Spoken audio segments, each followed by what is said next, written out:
Hey guys, I'm going to start a series of videos that is more about fun than really figuring anything out ballistically. But it's fun blowing stuff up, so let's do something here. Let me show you what we got going on today.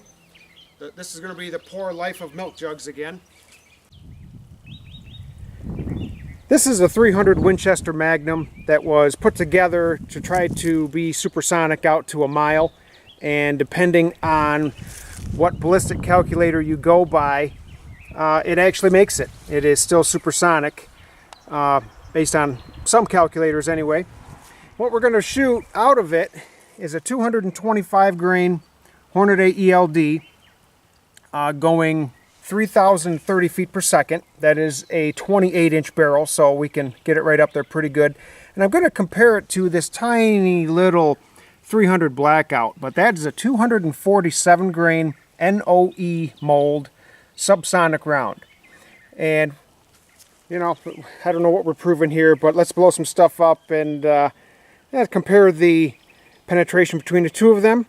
I've done the math, and the 300 Blackout only has just over 600 pounds of energy, where the 300 Magnum, going over 3,000 feet per second, actually has 4,600. So quite a difference in rounds. Let's see how big of a mess we can make here. All right, first we're going to do the 300 Magnum.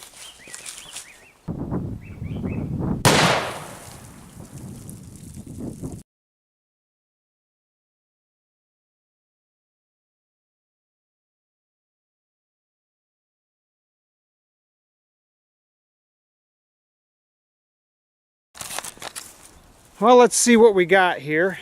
There were 4 milk jugs. The spider survived. Always have spiders out here.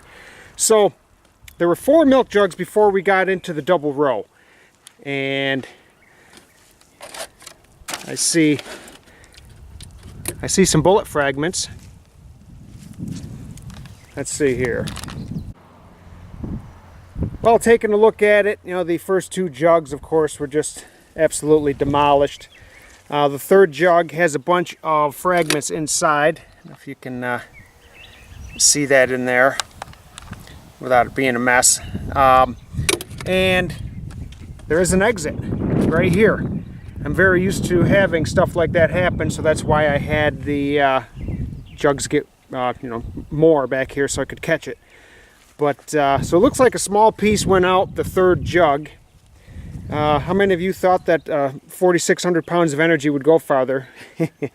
Once again, not really proving anything here. That was a match bullet, not really designed to get a lot of penetration, but now we're going to see something I think is going to be kind of shocking. Alright, now the 300 Blackout with that subsonic 245 grain cast bullet.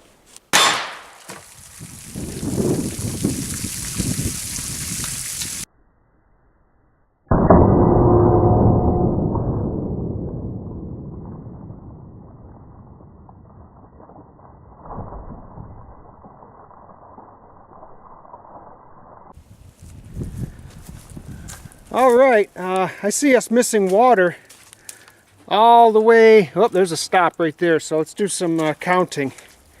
Get this figured out. Well, I aimed low to try to keep it into the fat part of the milk jug, and as you can see, I hit pretty darn low also. And unfortunately, it skipped through here. I can see where it hit the table. And then bounced back up, and it drained this one here, that one, you see it caught the bottom, and then it caught this one over here, and it caught that one over there, and it caught that one right there, and then of course it just kept right on going. Guess we need to try that over again. That went straight as an arrow, just like that bullet should have. I'll set some more jugs up, see if we can do something. Alright, we got 13 jugs, and I put a couple of 2x4s on the end there to maybe try to stop it. I don't know, we'll see what happens. Here goes with the 300 Blackout 245 grain cast.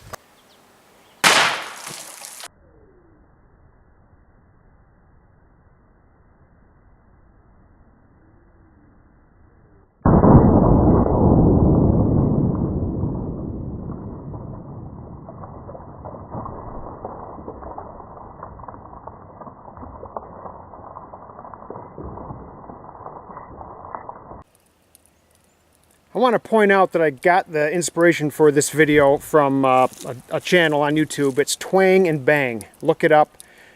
Search his video, 247 grain NOE mold, and you'll see just how many inches of ballistic gelatin that bullet went through. And he was only shooting it at like 940 feet per second or something.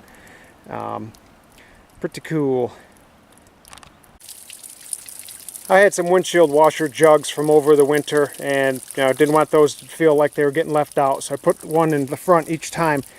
So there's a nice, it pretty much does like just a 30 cal hole all the way through.